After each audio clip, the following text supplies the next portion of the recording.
नमस्ते सबको, Sam's art and painting में आप सबका स्वागत है। आज मैं एनिमेट सीसी पे कैसे ड्राइंग करते हैं वो दिखाऊंगी और साथ ही साथ मैं ये भी बताऊंगी कि फ़ोटोशॉप में ड्राइंग करना इजी है या एनिमेट सीसी पे ड्राइंग करना इजी है।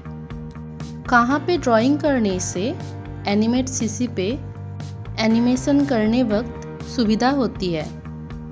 फ़ोटोशॉप में कैसे बैकग्राउंड्स को ड्रॉ करते हैं इसका तो बहुत सारे वीडियो मैंने यूट्यूब चैनल पे इसी यूट्यूब चैनल पे डाले हुए हैं और ये तो आप लोगों ने देखे ही होंगे। एनिमेट सीसी पे भी मैंने बहुत सारे ड्राइंग किए हैं, पर वो जब मैं ऑफिस में काम करती थी तब की है। आप लोगों के साथ एनिमेट सीसी का कोई भी बैकग्राउंड ड्राइंग मैंने आज तक शेयर नहीं की। मैं कुछ कैरेक्टर अवश्य ड्रॉ की हूँ, उसका वीडियो भी आप लोगों को इस चैनल में मिल जाएंगे। तो देखिए, यहाँ पे मैंने ब्रश टूल की मदद से एक रफ स्केच करके रखी है।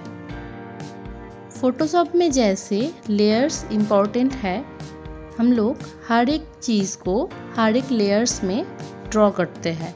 मतलब सभी को, मतलब हर एक पार्ट को अलग अलग लेयर्स में ड्रॉ करते हैं।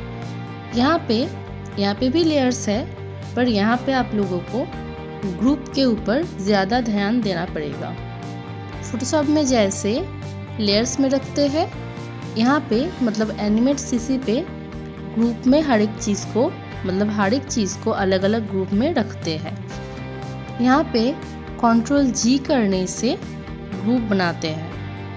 फ़ोटोशॉप में जैसे पहले हमें लेयर लेना पड़ता है, ठीक उसी तरह एनिमेट सीसी पे पहले ही हमें कोई भी ड्राइंग करने से पहले हमें Ctrl G करके ग्रुप बनाना पड़ता है। उसके बाद उस ग्रुप के अंदर जाके हम लोग ड्राइंग करते हैं। अगर खाली पेज के ऊपर आप सिर्फ किसी भी चीज़ को सिलेक्ट ना करके Ctrl G करोगे तो आप ऑटोमेटिकली ग्रुप के अंदर चले जाओगे। फिर उसके अंदर आपको जो भी ड्राइंग करना है ड्राइंग कर लेना। उसके बाद सीन 1 में आके आप लोग, मतलब सीन 1 पे क्लिक करने से आप लोग पहली पोजीशन में चले आओगे। देखिए, मैंने अभी उस पर क्लिक की। यहाँ पे देखिए, इस पेज की वाइट जो पेज मैंने लिए है, इसके ऊपर लेफ्ट साइड की थोड़ा सा ऊपर में सीन 1 रहेगा। उसके बाद अगर आप कोई ग्रुप बनाओगे तो उसके साइड में ग्रुप एक लिखा आ जाएगा, तो आप समझ जाओगे कि आप ग्रुप के अंदर हो। जो लोग एनिमेट सीसी पे एनिमेशन करते हैं उन लोगों को इन सारी चीज़ों की पता है, तो मैं इसके बारे में और बता नहीं रही हूँ। और लेफ़्ट साइड की देखिए, बहुत सारे टूल्स है लेफ़्ट साइड में, तो वहाँ से जो भी टूल मैं यूज़ करूँगी वहाँ पे वो वाला टूल ब्लैक हो जाएगा। देखिए, अभी मैं स्क्वायर टूल यूज़ कर रही हूँ, तो वहाँ पे जो स्क्वायर टूल है वो ब्लैक में है। तो ये आप लोग देख सकते हो कि मैं कब कौन सी टूल को यूज़ कर रही हूँ और कलर को कहाँ से मैं चेंज कर रही हूँ वो तो आप लोगों ने देखे होंगे। और राइट साइड की देखिए, जो एक लंबा सा पेज सा है, वहाँ पे देखिए प्रॉपर्टीज़ है, कलर्स है, लाइब्रेरी है एंड फाइंड एंड रिप्लेस है। प्रॉपर्टीज़ जो है वहाँ पे जाके आप लोग ब्रश का जो साइज़ है उसको चेंज कर सकते हो। ब्रश का जो शेप है उसको भी चेंज कर सकते हो। यहाँ पे बहुत सारे ऑप्शंस है चेंजेस करने की। अब क्वेश्चन ये है कि फ़ोटोशॉप में ड्राइंग करना अच्छा है एनिमेशन के लिए और एनिमेट सीसी पे ड्राइंग करना अच्छा है। देखिए, फ़ोटोशॉप में बहुत सारे ब्रशेस हैं और वहाँ पे आप लोग मन खुल के एकदम ड्राइंग कर सकते हो। फ़ोटोशॉप में ड्राइंग करने की कोई भी लिमिटेशन नहीं है। आप जितना चाहे मन खुल के डिटेलिंग कर सकते हो। जहाँ पे जो भी लेके आओ, मतलब कोई भी अगर गूगल से कोई फ़ोटो डाउनलोड करके वहाँ पे उसको थोड़ा सा चेंजेस वगैरह करके उसको यूज़ कर सकते हो, कुछ भी कर सकते हो। फ़ोटोशॉप एक ऐसा चीज़ है एक ऐसा सॉफ्टवेयर है जहाँ पे आप लोग कुछ भी कर सकते हो। और एनिमेट सीसी पे जो आप ड्राइंग करते हो उसका एक लिमिटेशन है, मतलब एक मार्जिन दिया जाता है कि इसके अंदर ही आप लोगों को ड्राइंग करना होगा, नहीं तो आप इसके ऊपर मतलब इस बैकग्राउंड के ऊपर एनिमेशन नहीं कर पाओगे। ये एनिमेट सीसी बार बार हैंग करता जाएगा। मैं ये नहीं बोल रही हूँ कि यहाँ पे आप मन खुल के ड्राइंग नहीं कर पाओगे। एनिमेट सीसी पे भी बहुत सुंदर सुंदर ड्राइंग मैंने देखे हैं, मैंने खुद से भी बनाए हैं। पर जितना सारा मतलब अगर बहुत सारा ग्रुप मैं क्रिएट करूँ, बहुत सारा सिंबल्स में क्रिएट करूँ तो एनिमेट सीसी बहुत भारी हो जाते हैं, मतलब काम ही नहीं कर पाते। एनिमेट सीसी का ड्राइंग ऐसा होना चाहिए कि ये हल्का हो और सुंदर भी हो, यानी कि सिंपल और सुंदर आप लोगों को बनाना पड़ेगा। अगर सोचिए कि आप एक बुश को ड्राइंग कर रहे हो, एक फ्लावर बुश को आप ड्राइंग कर रहे हो, तो आपको वहाँ पे हर एक पत्ती को अच्छे से डिटेलिंग करना पड़ रहा है। उसके बाद फ्लावर पे भी, हर एक फ्लावर्स पे भी आप लोगों को डिटेलिंग करना पड़ रहा है। अगर सोचो कि एक ही फ्लावर ड्राइंग की बहुत अच्छे से, जैसा मैं करती हूँ, एक या दो फ्लावर बना लेती हूँ और उसको कॉपी कर करके बहुत सारा बना लेती हूँ। पत्ती के लिए भी सेम है, बहुत सारे पत्ती ड्राइंग करने की कोई ज़रूरत नहीं है। एक ही पत्ती को ड्रॉ किए और बाकी सारे को आप लोग कॉपी करके बिठा दिए। तो सोचिए कि आपको ऐसा लग रहा है कि इतना सिंपल ड्राइंग करने से ये जो बैकग्राउंड है ये उतना सुंदर नहीं लग रहा है। तो आप क्या किए, उसको ना, उस बूस को ना, मतलब फ्लावर बूस को आपने बहुत सारा डिटेलिंग की। आपके मन में जो जो भी आए वो ही सब ड्राइंग करते चले। तो ऐसे एक आप लोगों ने बूस बनाए।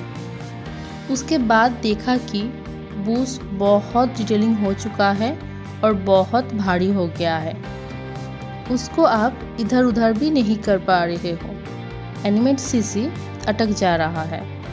होता है ना ये सब प्रॉब्लम।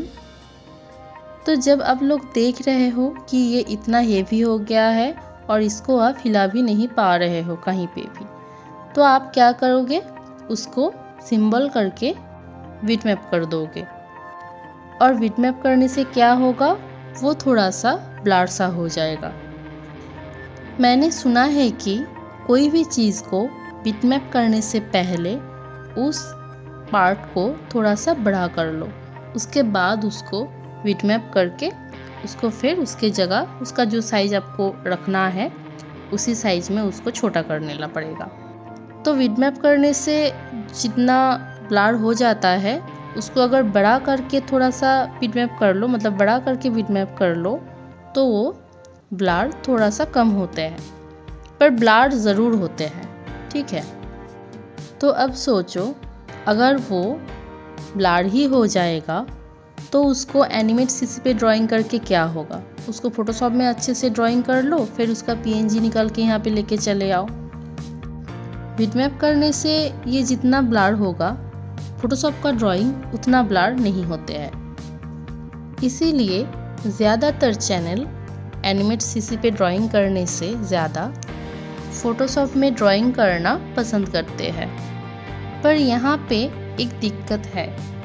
सोचो कि आप एनिमेशन कर रहे हो, ठीक है, तो एनिमेशन करते करते वहाँ पे बहुत सारे बीजी आते हैं, तो उनमें से कोई भी एक बैकग्राउंड को आपको ऐसा लग रहा है कि यहाँ पे थोड़ा सा चेंजेस करनी चाहिए। इस घर का कलर येलो है तो आपको लग रहा है कि ये कैरेक्टर के साथ मैच नहीं हो रहा है, तो मैं इसका कलर चेंज कर दूँ। तो आप तुरंत उसको येलो से कोई भी एक कलर, ब्लू इस टाइप का या जो भी आपको पसंद हो उस टाइप का कोई भी कलर आप खुद ही उस पर डाल सकते हो। आप बस बीजी के अंदर चले जाओगे, उसके बाद घर के अंदर चले जाओगे, घर के वॉल पे जाके उसको आप खुद से चेंज कर लोगे। तो यहाँ पे क्या होगा, आपको ज़्यादा टाइम यहाँ पे स्पेंड नहीं करनी पड़ेगी। आपको एनिमेट सीसी को ऑफ करके फ़ोटोशॉप में जाके वहाँ पे लेयर्स को ढूंढ के उसका कलर चेंज करके फिर से उसका नाम चेंज करके एक्सपोर्ट करना, ये एक बहुत बड़ा प्रोसेस हो जाएगा और यहाँ पे टाइम भी बहुत लग जाएगा। अगर सोचो कि आपका जो फ़ोटोशॉप का बैकग्राउंड होते हैं वो कोई दूसरा बनाते हैं, तो अगर आपको कोई भी बैकग्राउंड पे चेंजेस करनी हो एनिमेशन के टाइम पे, तो आपको क्या करना पड़ेगा, जो आपका फ़ोटोशॉप पे ड्राइंग कर देते हैं उसके पास जाना पड़ेगा, उसको बताना पड़ेगा कि यहाँ पे ये कलर डालो, वहाँ पे वो कलर डालो, ये चेंजेस करो, वो चेंजेस करो। फिर वो आपको उस पीजी को चेंज करके आपको निकल के देंगे। फिर आप उसको एनिमेट सीसी पे ड्रैग करके उसको इनपुट करोगे। फिर उसको देखोगे कि इस कैरेक्टर के साथ मैच हो रहा है कि नहीं। वो वाला बैकग्राउंड अगर मैच ना हो तो फिर से आपको फ़ोटोशॉप वाले फ्रेंड को बताना पड़ेगा कि ये भी मैच नहीं हो रहा है, इसको फिर से चेंज कर दो। तो ये एक बड़ा प्रोसेस हो जाएगा। तो इससे अच्छा है कि एनिमेट सीसी पे ड्राइंग करके वहीं पे आप खुद से चेंज कर लो। अगर सोचो कि आपने फ़ोटोशॉप का जो बैकग्राउंड है उसका पीएसडी फाइल किसी से ख़रीदा हो और एक एनिमेशन में बहुत सारे बीजी यूज़ होते हैं, सिर्फ एक ही बीजी यूज़ होते हैं ऐसा ज़्यादातर होते नहीं हैं। तो सोचिए कि आपने किसी से पीएसडी फाइल ख़रीदे हैं और आपको उस पर चेंज करना हो। एनिमेशन करते करते आपको ख्याल आया कि ये जो बैकग्राउंड मैंने ख़रीदा था तो उसको मुझे चेंज करना होगा क्योंकि वो अच्छा नहीं लग रहा है। एनिमेशन के टाइम पे आप लोगों को होते हैं ऐसा। हाँ, छोटा मोटा चेंज आप लोग कर सकते हो उस बैकग्राउंड को, मतलब उस बैकग्राउंड की जो इमेज है उसको एफेक्ट करके, सिंबल करके उसको थोड़ा सा इधर उधर चेंजेस कर सकते हो। पर अगर बहुत सारे चेंजेस करनी हो, जैसे कि इस ट्री को वहाँ पे मूव करना हो, इस ट्री को थोड़ा सा हटाना हो, जो घर है घर को थोड़ा सा बड़ा करना हो या छोटा करना हो, जो भी हो, अगर इतना सारा चेंजेस करनी पड़ेगी तो आपको खुद से करनी पड़ेगी या तो जो आपका फ़ोटोशॉप वाला फ्रेंड है उससे करवाना पड़ेगा। अगर कोई फ़ोटोशॉप का दूसरा कोई नहीं है, आप खुद ही सब कुछ करते हो, तो जहाँ से आपने उस पीएसडी फाइल को ख़रीदा है उस फाइल को आपको जाके ढूंढना होगा, किस फाइल में कौन सा बीजी है। उसके बाद किस लेयर में वो चीज़ है उसको भी आपको ढूंढना पड़ेगा। उसके बाद आपको चेंजेस करके, आप जो चेंजेस कर रहे हो, आप जो कलर चेंज कर रहे हो या घर को हटा रहे हो, थोड़ा सा ट्री को थोड़ा सा साइड में लेके जा रहे हो, कोई भी रास्ता हो या कुछ भी हो उसको थोड़ा सा बड़ा कर रहे हो, तो वो आपको पता नहीं है कि वो कैरेक्टर के साथ मैच होगा भी कि नहीं। तो आप उसको एक्सपोर्ट करके फिर से लेके आए एनिमेट सीसी पे, फिर से उसको चेंजेस की, फिर से देखा कि नहीं ये तो मैच नहीं हो रहा है, तो मुझे फिर से थोड़ा सा चेंजेस कराना पड़ेगा। तो इतना सारा काम आपको करना पड़ेगा अगर आप लोग फ़ोटोशॉप में ड्राइंग करते हो तो ये फ़ोटोशॉप का बीजी, फ़ोटोशॉप का बैकग्राउंड एनिमेट सीसी पे यूज़ करने का एक डिसएडवांटेज है।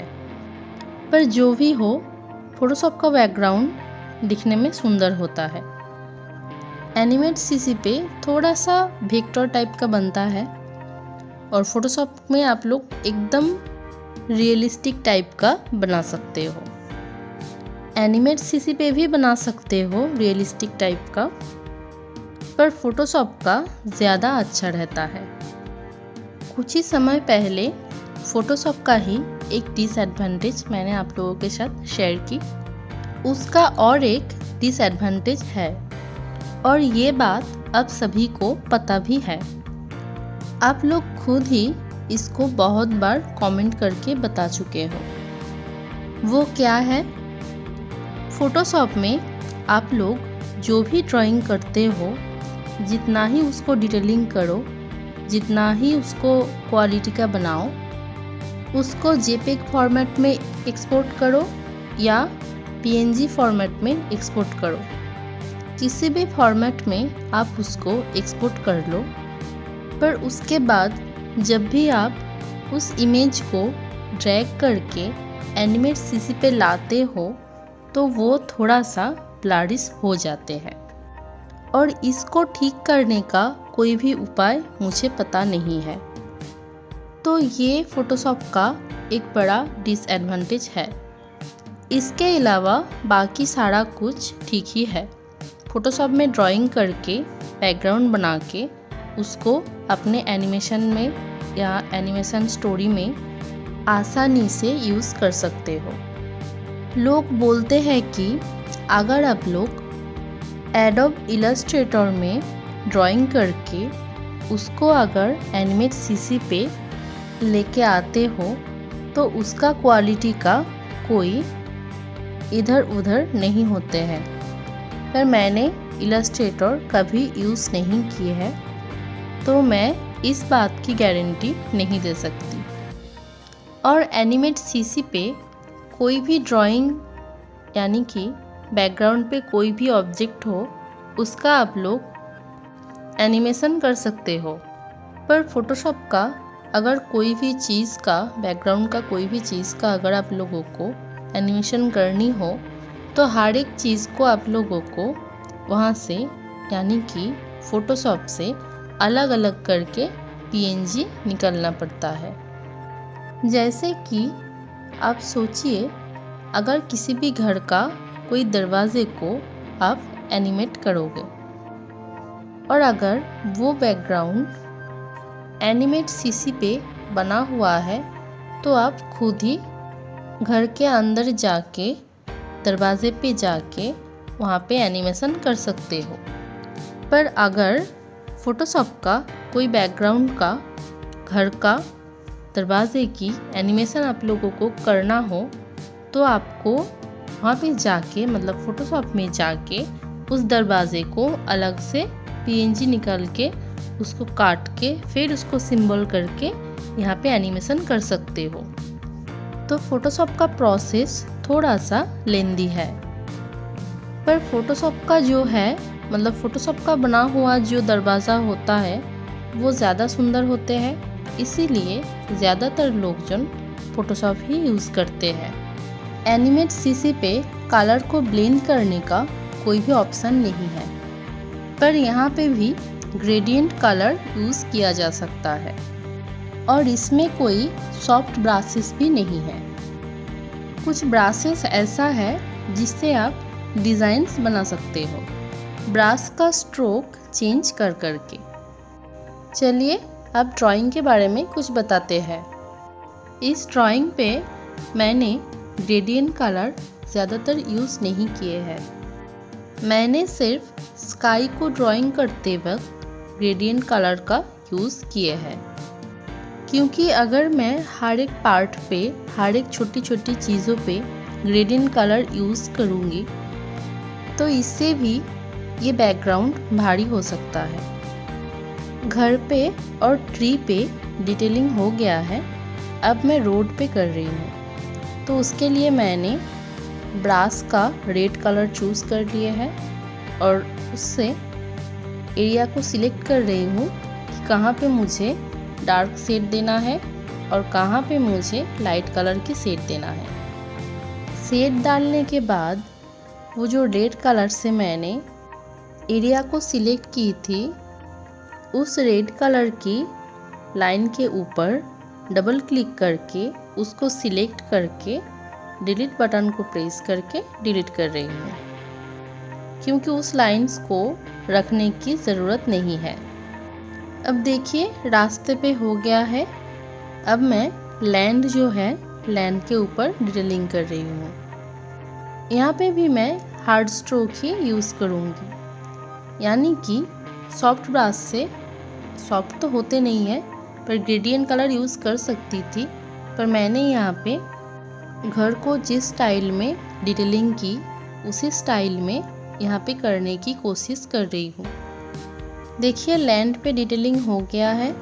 अब मैं लैंड के ऊपर एक ग्रुप बनाऊंगी Ctrl G करके उसके बाद यहाँ पे कुछ ग्रासेस ऐसे ड्रॉ कर देंगे। मैंने हड़बड़ी में अच्छे से ड्रॉ नहीं की है इसको, मतलब ग्रासेस को, तो आप लोग इसको ठीक से बनाना। ऐसे ग्रासेस पे कलर डालने के बाद वो जो रेड कलर का आउटलाइन है उसको मैं डबल क्लिक करके डिलीट कर दूंगी और फिर इस ग्रास को ही कॉपी कर करके बहुत सारा बना लूँगी और फिर इसको कॉपी कर करके पूरे लैंड में या जहाँ जहाँ पे ज़रूरत हो वहाँ पे ऐसे बिठा देंगे। अब मैं चली जाऊँगी स्काई पे डिटेलिंग करने। यहाँ पे मैंने ग्रेडियंट कलर को चूज़ किए है स्काई पे डालने के लिए। देखिए ऊपर में, देखिए जहाँ पे 2 बॉक्सेस है उसके साइड में देखिए लीनियर ग्रेडियंट लिखा है और उसके साइड में एक नीचे की तरफ एरो है। तो उस एरो पे जाके आपको किस टाइप का ग्रेडियंट देना है आप वहाँ से सिलेक्ट कर सकते हो, जैसे रेडियल ग्रेडियंट या लीनियर ग्रेडियंट, या अगर ग्रेडियंट ना देना हो तो सॉलिड कलर को चूज़ कर सकते हो। मैंने यहाँ पे लीनियर ग्रेडियंट को यूज़ किए हैं। तो उसको सिलेक्ट करने के बाद नीचे कलर का एक लंबा सा बॉक्स है, देखिएगा, वहाँ पे आप लोग कलर को एडजस्ट कर सकते हो। ग्रेडियंट कलर चूज़ करने के बाद जब डाल रहे हो, ग्रेडियंट कलर डालना जब हो जाएगा उसके बाद अगर ए पे बटन को प्रेस करोगे तो एक ऑप्शन आते हैं वहाँ पे, उसके सहारे आप किस साइड से ग्रेडियंट कलर को देना चाहते हो या ग्रेडियंट कलर को थोड़ा सा बड़ा करना चाहते हो या थोड़ा सा और छोटा करना चाहते हो, ये सब आप लोग उस ऑप्शन से कर सकते हो। अब मैं कुछ क्लाउड्स को ड्रॉ कर लूँगी। यहाँ पे भी मैं डिटेलिंग कर लूँगी। नीचे की तरफ डार्क कलर दे दूँगी और ऊपर की तरफ दे दूँगी लाइट सा कलर। उसके बाद बॉर्डर लाइंस को हटा देंगे। अब इसको ही कॉपी कर करके सारे जगहों पे बिठा देंगे, मतलब पूरे स्काई पे बिठा देंगे। अब देखिए नीचे की तरफ मैं तो एकदम हार्ड कलर ही दे रही हूँ, मतलब हार्ड कलर की क्लाउड ही यहाँ पे बिठा रही हूँ, पर मैं ऊपर की पार्ट पे जब बिठाऊंगी तब मैं इसी क्लाउड की जो कलर है इस कलर की ओपेसिटी को थोड़ा सा कम कर दूंगी। इसकी ओपेसिटी को कम करने की और एक तरीका है, वो है इस क्लाउड को सिंबल कर लो और फिर वहाँ पे जाके एक ऑप्शन रहता है, सिंबल करने से एक ऑप्शन आ जाता है, वहाँ पे अल्फ़ा रहता है, तो उसको अल्फ़ा कर देने से वो थोड़ा सा हल्का दिखता है। तो देखिए मैं हर एक कलर की पार्ट पे, मतलब हर एक कलर की पार्ट के ऊपर एक टैप करूँगी और वो सिलेक्ट हो जाएगा और उसके बाद यहाँ पे देखिए कलर में जाके उसको 100 था तो 100 से मैं उसको घटा के 30 कर रही हूँ। तो देखिए इसका ओपेसिटी एकदम कम हो गया है। उसके बाद मैंने उसको कुछ कुछ जगह पे बिठा दिए। अब मैं घर के पास जो बूस है उस पे थोड़ा सा डिटेलिंग कर लूँगी। तो आप लोग देखते रहिए कि मैं कैसे डिटेलिंग करती हूँ। अगर वीडियो रिलेटेड कोई क्वेश्चन आ रहा हो मन में तो मुझे कमेंट बॉक्स में ज़रूर कमेंट करके बताना। अगर वीडियो अच्छी लगी और हेल्पफुल रहा हो तो वीडियो को लाइक ज़रूर कर दें। चलिए अब बाकी का वीडियो आप लोग अच्छे से देख लीजिए।